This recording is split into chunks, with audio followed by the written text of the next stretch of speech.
Assalamualaikum warahmatullahi wabarakatuh. Saya Titus Tamasya. Saya kali ini akan menyampaikan kuliah pertemuan pertama tentang matematika. Ya. Untuk pertama ini masih seputar pengantar apa yang akan kita lakukan untuk kuliah matematika selama satu semester.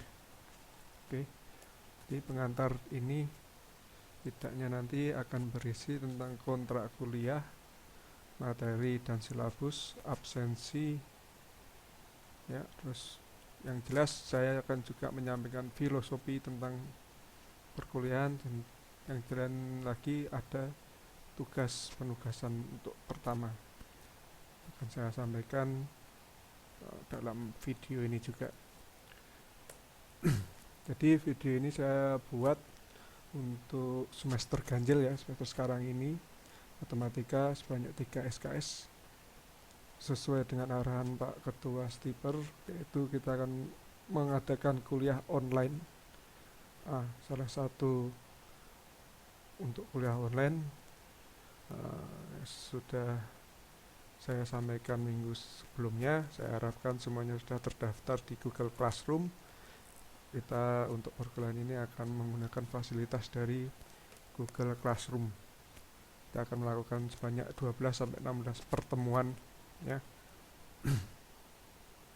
Dengan 3 pengajar, yaitu saya sendiri Titus Tamasya, kemudian setelah ini akan dilanjutkan oleh Bapak Joko Suryanto ya. Yang terakhir nanti Ibu Suharlina.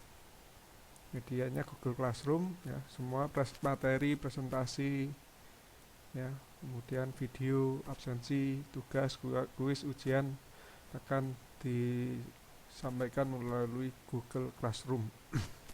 Jadi memang kemarin saya harapkan semuanya sudah mendaftar di Google Classroom,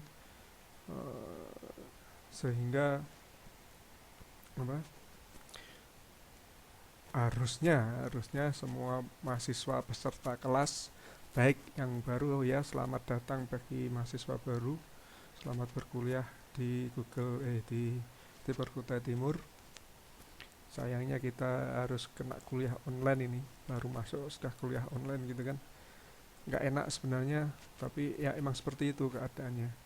Dan yang untuk senior yang mengulang, selamat datang kembali. Semoga nggak kena bully nanti ya. Biasanya saya suka sekali membuli para senior yang mengulang gitu, malu-maluin, udah tua mengulang gitu. Harusnya sih malu sama adik-adik kelasnya seperti itu. Kemudian itu ya, medianya adalah online ya. Online ya, ya mau gimana lagi ya. Kondisi sekarang ini adanya corona COVID-19, kita harus online dulu secara daring, jarak jauh gitu ya, tidak bisa tatap muka langsung. Tatap muka pun sesuai edaran dari sekolah, dari Stiper, dari Pak Ketua, terbatas hanya untuk beberapa kegiatan penting saja, tidak semuanya. Jadi hampir keseluruhan harus dilakukan secara online. Nah, kemudian kalau ada yang protes, Pak harus download lagi, harus data lagi, harus kuota lagi ya, semuanya susah gitu ya. Gak ada yang enak emang kuliah online ini, bukan kalian saja yang kesusahan harus mengatur kuota data, kami para dosen pun juga demikian, para staf akademik juga demikian. Pendapatan berkurang yang jelas, kemudian harus lagi kena beban kuota kuliah ini ya, memang berat, tapi harus gimana lagi, ini adalah cara yang terbaik untuk sementara ini bisa kita tempuh gitu. Ya, mudah-mudahan paham dan tidak ada lagi aduh ribet sekali harus kuliah online. Nah, mohon maaf ya, sekarang bisanya seperti itu. Oke, kita lanjutkan ya. Media tadi Google Classroom, semuanya akan melalui Google Classroom, penugasan juga, tugas, kuis, ujian juga di situ. Dan kuliahnya untuk kelas saya akan saya adakan sesuai jadwal. Kalau yang jadwal jam pertama ya jam pertama, jam kedua ya jam kedua, jam ketiga ya jam ketiga. Absen sesuai dengan apa di sesuai jadwalnya. Kalau jadwalnya jam 9 sampai jam 11 lewat dari itu ya tidak saya absen. Saya anggap tidak hadir. Itu absennya gimana ya seperti kemarin, tuliskan di kolom komentar nanti untuk kelas saya ya, untuk kelas saya. Di kolom komentar nanti siapa saja yang masuk melalui akun masing-masing, jangan titip. Ketua nitip saya coret gitu ya.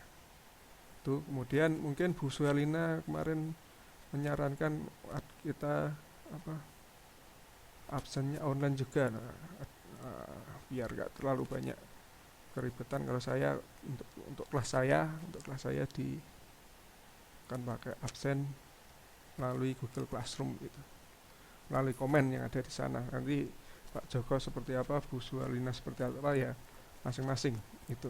Kapan Pak Joko masuk, kapan Bu Lina masuk, nanti setelah saya selesai dengan materi yang saya lakukan. Kemudian umumnya di Stiper Kota Timur tidak mengadakan UTS ya, umumnya, meskipun itu adalah pertemuan normal, tidak ada UTS, adanya adalah kuis. Dan kuis ini juga bisa dilakukan sewaktu-waktu. Ya, untuk matematika ini antara 2 sampai 3 kali kuis. Kuis bisa juga gantinya dari penugasan. Nah, karena ini sewaktu-waktu ya membutuhkan mahasiswa untuk hadir di setiap pertemuan kelas. Kalau ini online ya harus hadir di setiap pertemuan online. Kenapa seperti itu? Tanya kakak-kakak senior kalian yang mengulang gitu ya. Kenapa seperti itu? Biasanya seringnya mereka mengulang karena tidak punya nilai UTS yang berasal dari kuis. Dikiranya belum waktunya kuis, tiba-tiba sudah ada kuis. Namanya kuis ya tiba-tiba ya, kadang terjadwal, kadang tidak ya, terserah dosen. Yang jelas itu sudah seperti itu. Untuk di Stiper UTS umumnya diganti dengan kuis, bisa sewaktu-waktu. Maka daripada itu jangan bolos. Kalau bolos, pas bolos ada kuis ya sudah, selamat, Anda akan mengulang biasanya tahun berikutnya. Dan ada UAS. UAS biasanya terkoordinir, sudah ada jadwalnya di akhir semester ya. Penilaian mengikuti panduan akademik ya. Biasanya ada nilai dari A, B1, B2, B3, B4, C1, 2, 3, 4, D1, 2, 3, 4, dan E. Dari yang jelas A itu 80 ke atas, B itu 70 ke atas, 60 C, 60 ke atas itu C, D 40 ke atas, di bawah 40 mengulang, wajib mengulang itu. Kemudian apa materinya? Materinya secara umum materi matematika di seluruh perkuliahan kampus ya, Universitas Pendidikan Tinggi bidang eksakta. Jadi Sekolah Tinggi Pertanian Kota Timur bidangnya adalah bidang eksakta. Umumnya materinya adalah kalkulus, berkaitan dengan turunan, limit, diferensial, fungsi, dan sebagainya. Tapi berdasarkan pengalaman kami di sini mengajar, kalau tiba-tiba mahasiswa Stiper, ini Stiper khusus Stiper ya, bukan yang lain, dikasih materi kalkulus, yang kerepotan bukan mahasiswanya, tapi dosennya. Dosennya bingung harus menjelaskan dari mana gitu ya. Macam-macam alasannya, ada yang penjumlahan belum bisa, perkalian belum bisa, belum lancar, segala macam. Maka daripada itu biasanya grade-nya diturunkan sedikit, tapi tetap nanti ujungnya adalah kalkulus itu sendiri, yaitu tentang limit, turunan, dan diferensial gitu. Kayak akan jadi materinya, kalkulusnya seperti apa, itu yang akan kita sesuaikan dengan kondisi di Stiper. Kemudian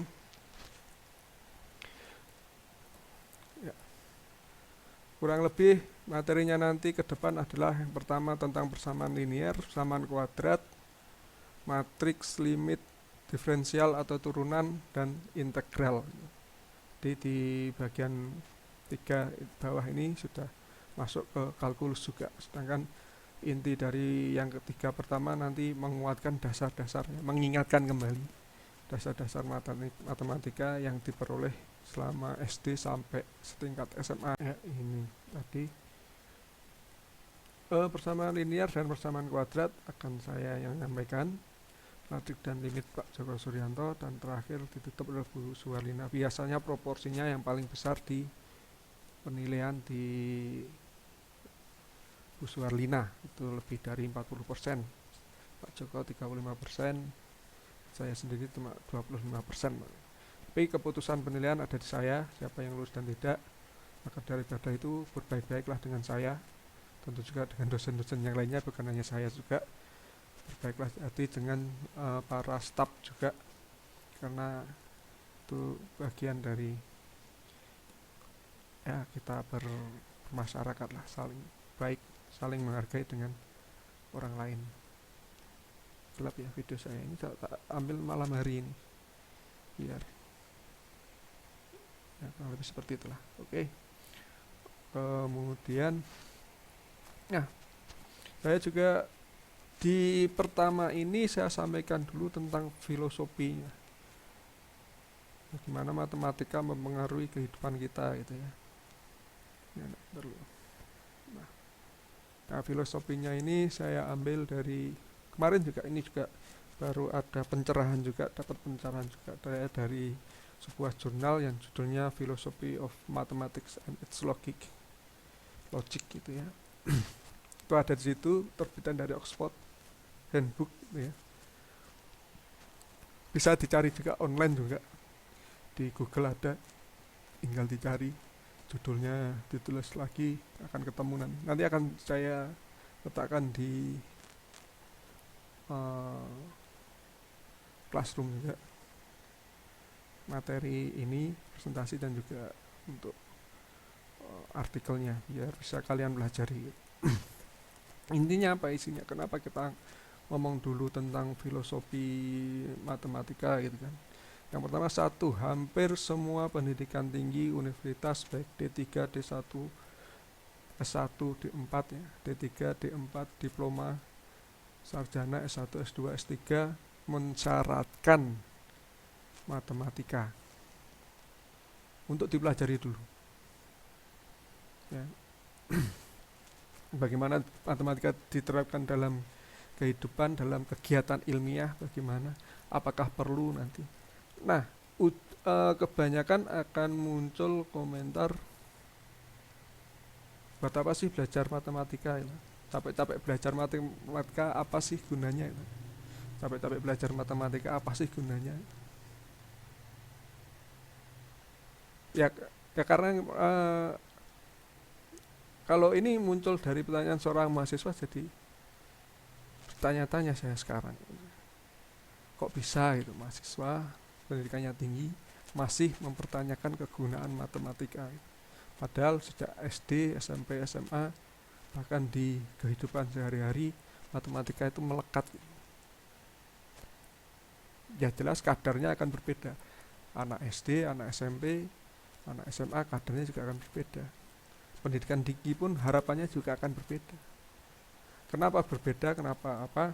Ada beberapa pandangan kenapa penting matematika itu.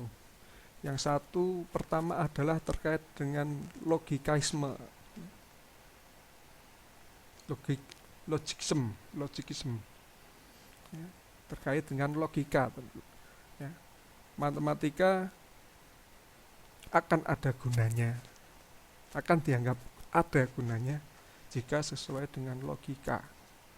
Nah, logika ini biasanya apa kaitannya? Kalau bisa diterjemahkan secara bahasa, bisa diungkapkan secara semantik ya, dengan penggunaan bahasa, kemudian bisa dijabarkan secara analitik, dijabarkan gitu,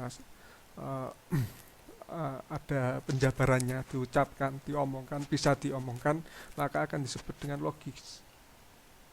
Kalau tidak bisa diungkapkan, nggak bisa diomongkan, logikanya nggak ketemu. Maka daripada itu, disitulah banyak kekeliruan banyak orang, bukan hanya mahasiswa gitu. Banyak semua orang, ngapain sih capek-capek belajar matematika, dan lagi dengan kaitannya dengan ilmu-ilmu murni yang lain, fisika, kimia ya. Lalu biologi mungkin agak sedikit berbeda. Matematika, fisika, kimia, ngapain sih capek-capek belajar itu, apa gunanya itu. Pernyataan seperti itu biasanya muncul karena uh, mereka hanya menangkap sampai dengan logika yang mereka terima, sesuatu yang hanya bisa diungkapkan dengan omongan, dengan bahasa, tata bahasa. Kalau nggak bisa diungkapkan dengan bahasa, tidak bisa dianalitik, tidak bisa dijabarkan, dianggap tidak masuk logika. Makanya akhirnya capek-capek belajar trigonometri, sinus, kosinus, tangen, dan sebagaimana segala macamnya, belajar tentang teori Archimedes, ya, reaksi kimia, reaksi redoks, apa gunanya gitu. Karena logikanya nggak nyambung, logikanya nggak nyampe, maka dibilang matematika dan ilmu-ilmu MIPA gitu kan, ilmu pengetahuan alam, dianggap nggak berguna, padahal logikanya yang nggak nyambung. Kenapa nggak nyambung logikanya? Umumnya tidak diasah. Maka daripada itu, tujuan dari belajar matematika salah satunya adalah untuk meningkatkan kemampuan logika, kemampuan logis. Yang sederhananya adalah ketika anak SD belajar matematikanya ya berhitung sederhana, aritmatika gitu ya. 1 + 1 sama dengan 2. Ya. Sekarang beli S1, nanti siang beli S1, akhirnya dia sudah tahu akan hari ini dia akan makan es 2 buah. Sederhana. Tapi kan sekarang sudah kuliah nih, logikanya akan berbeda. Tidak akan sesederhana itu. Logikanya akan seperti ini misalnya. Kenapa tanaman pas masih muda baru ditanam tumbuhnya cepat sekali. Begitu sudah tua, tidak nambah-nambah lagi, tapi malah dia lama-kelamaan jadi mati, tua dan mati. Hampir semua organisme tingkat tinggi ya, hewan, manusia, tumbuhan, pola pertumbuhannya seperti itu, logikanya seperti itu. Dia akan cepat dulu ya, tangan saya mudah-mudahan kelihatan. Dia akan cepat dulu, kemudian menurun. Dia akan membentuk seperti kurva J terbalik. Ya. Nah kalau itu nggak diasah, nggak pernah belajar apa itu kurva misalnya gitu. Apa itu kurva, terus kenapa kok disebut kurva J terbalik, gitu kan. Apa itu garis koordinat ya, sumbu X, sumbu Y, apa itu gunanya ya. Kalau nggak tahu ya, ketika disajikan tabel seperti itu, gambar seperti itu, kurva seperti itu ya bingung buat apa. Padahal karena dia nggak belajar, makanya nggak ngerti. Logikanya nggak nyampe. Maka daripada itu, salah satu tujuan belajar matematika adalah mengasah logika. Jangan salahkan matematikanya, capek-capek belajar matematika nggak ada gunanya, padahal logikanya nggak nyambung. Tuh. Kemudian ada yang pandangan empirisme. Empirisme adalah empiris adalah sesuatu yang dapat dibuktikan, terbukti kebenarannya. Nah, matematika sendiri itu disebut dengan ilmu pasti, sesuatu yang pasti, 1 + 1 adalah pasti 2, nggak bisa goyang. Ya, itu sudah umum, orang-orang dari SD, dari kecil pun kita disajikan seperti itu. Dan itu juga akan dipertajam selama belajar matematika tingkat tinggi nanti di pendidikan tinggi. Mana keobjektifan ya, sesuatu yang objektif, sesuatu yang empiris di dalam. Jadi kalau di mahasiswa S1 sarjana, ujungnya, puncaknya nanti adalah skripsi. Nah, skripsi itu biasanya diminta Ya, skripsi itu biasanya diminta untuk menyajikan data-data yang bersifat empiris, bisa dibuktikan. Nah, itu sudah menjadi sebuah paham ya, bahwa kesepakatan gitu, bahwa skripsi itu harus ada data empirisme, ada data-data yang empiris bisa dibuktikan. Kalau di kelas saya di metode penelitian, saya ngajar di kehutanan, saya sajikan apa itu yang empiris dan tidak itu. Tapi kalau matematika yang jelas itu harus sesuatu harus dilihat secara objektif. Kalau tidak bisa menyajikan data-data yang objektif, kebenarannya objektif, biasanya skripsinya ditolak. Nah, itu salah satu juga yang dibawa, menjadi paham pelaksanaan pendidikan tinggi, harus memiliki empirisme, ya, paham untuk memahami ilmu pengetahuan, paham ilmiah, harus ada empirisme. Kemudian ada paham naturalisme. Matematika adalah ilmu pengetahuan itu sendiri. Nah, ini sudah maniak, ya, sudah menganggap kalau bukan matematika semuanya nggak berjalan gitu. Ada yang berpemahaman seperti itu. Ya, ada ya sesuatu itu bisa dihitung. Orang makan itu bisa dihitung. Orang makan itu ada polanya, ada operasinya, ada kinerjanya.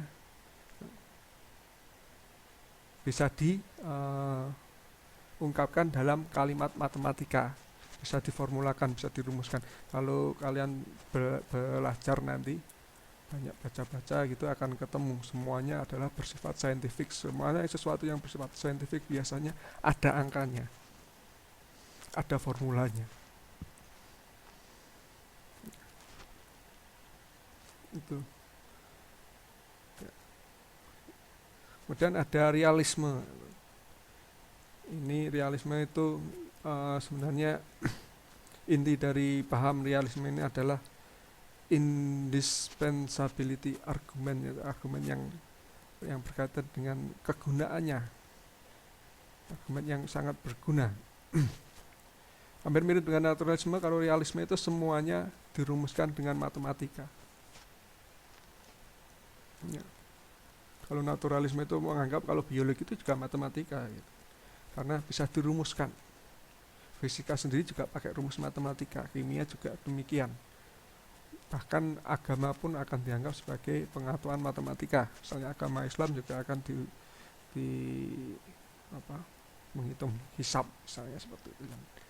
Dosa, pahala dan dosa, sholat berjamaah misalnya pahalanya 27 kali. Maka kalau mau dihitung ya di Al-Quran sendiri sudah bilang, ya, tinta sebanyak 1 lautan pun tidak akan bisa mencatat nikmat yang diberikan oleh Tuhan. Lalu ada realisme, ada naturalisme, itu kaitannya matematika segala-galanya mereka seperti itu. Kemudian ada paham formalisme, ya, mengikuti cara kerja yang benar. Nah, ini biasanya sesuatu ini kenapa dibedakan pendidikan tinggi itu ada gugus pendidikan eksakta dan sosial. Kalau di eksakta itu biasanya teratur, cara kerjanya selalu ada prosedurnya yang teratur. Misalnya kerja di lab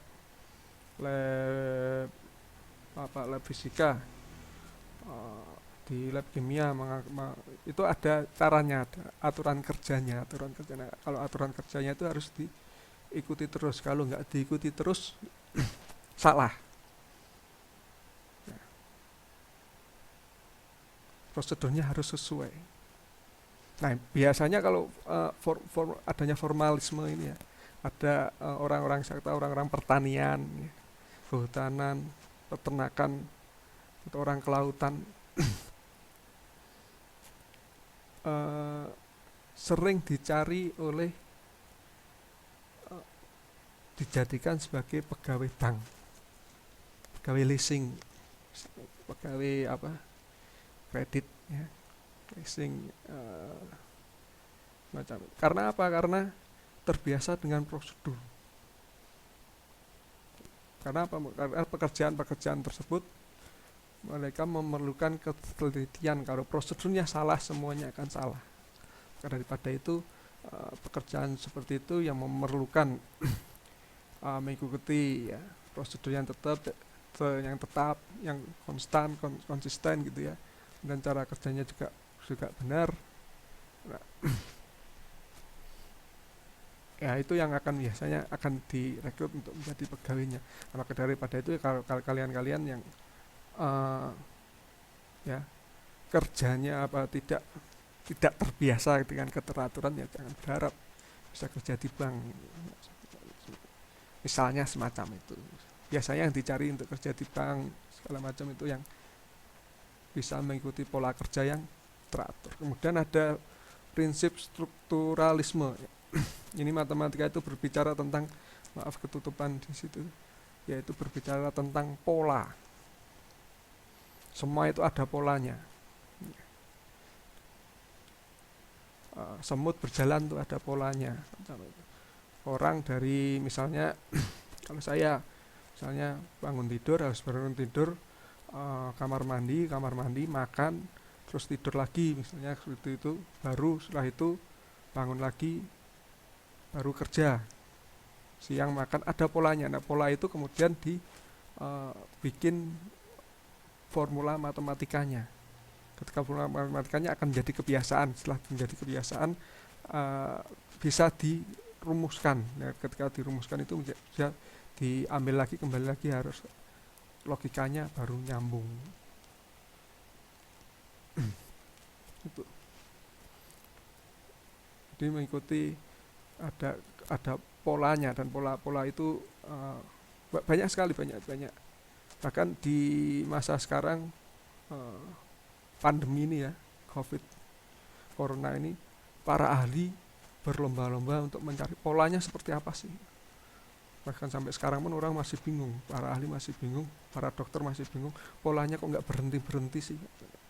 Polanya kok naik terus, sampai kapan? Makanya ada yang meramalkan sampai harus sekian korbannya misalnya baru berhenti. Ada yang meramalkan sampai sebegitu. Nah, karena bisa ada polanya seperti itu, akhirnya apa kan, orang berusaha untuk ya janganlah sampai korbannya sebanyak itu.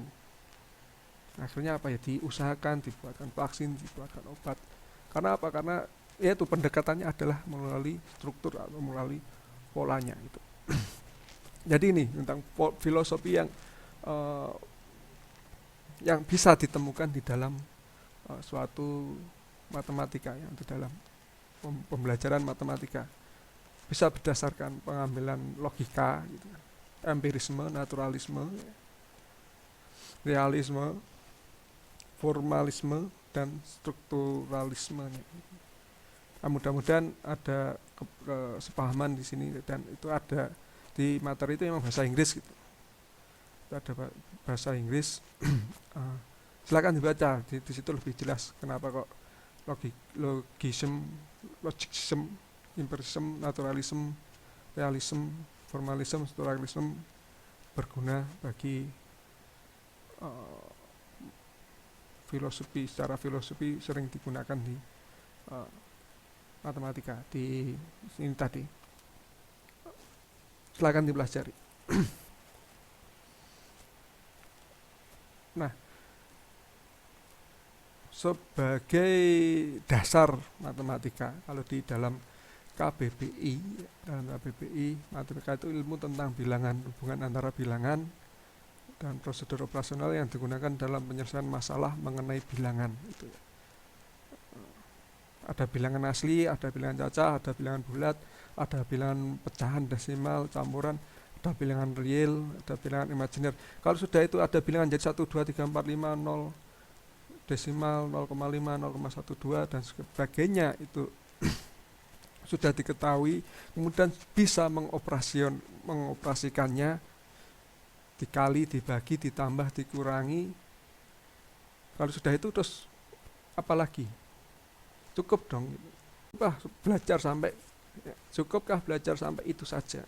Kalau merasa sudah bisa mengali, membagi, menjumlah dan mengurangi sudah cukup, ya udah nggak usah kuliah, di rumah saja, buang-buang waktu.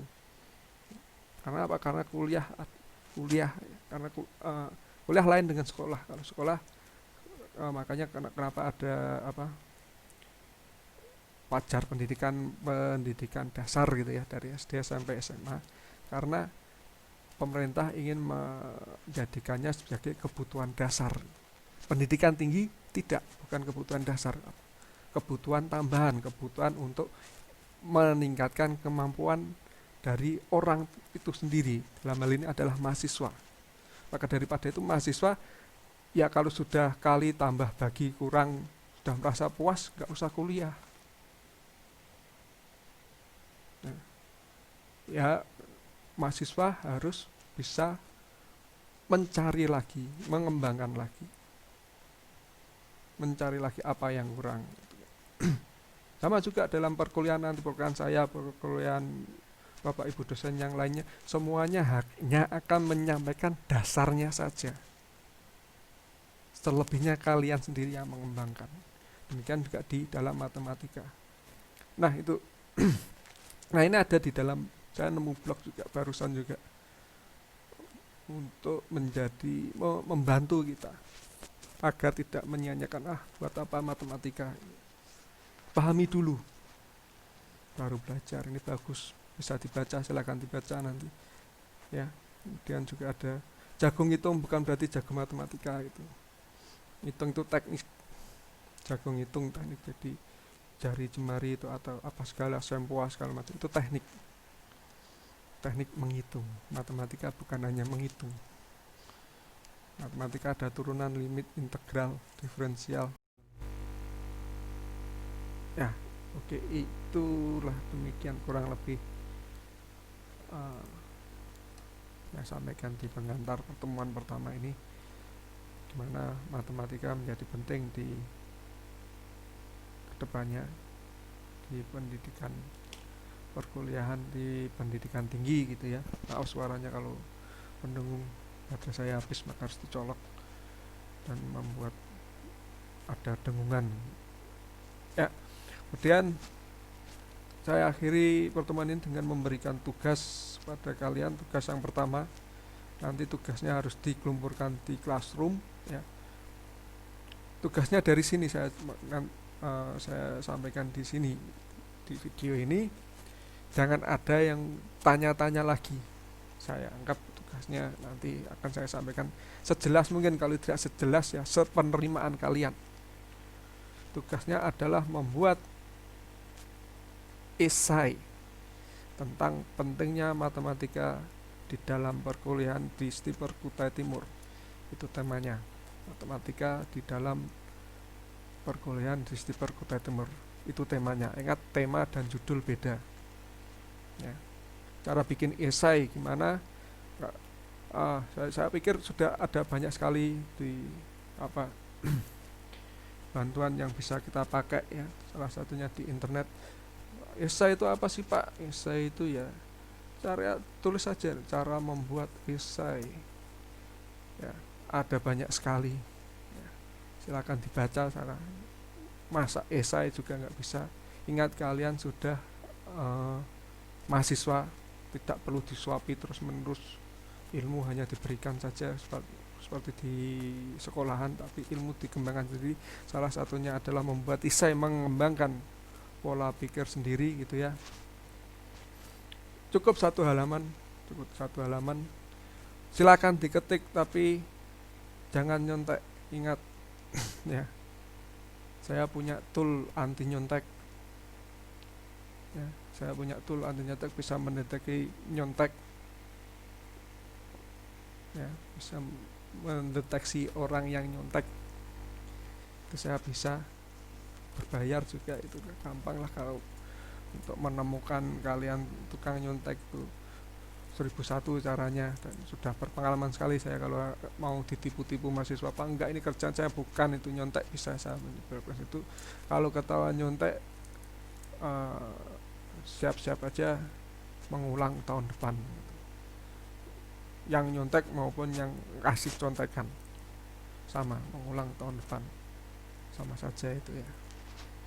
Itu ya, satu lembar esai nanti dikumpulkan lewat, saya bikin penugasan nanti khusus di classroom, membuat esai tentang pentingnya matematika di dalam perkuliahan di STIPer Kutai Timur. Oke, saya cukupkan sekian. Terima kasih. Assalamualaikum warahmatullahi wabarakatuh.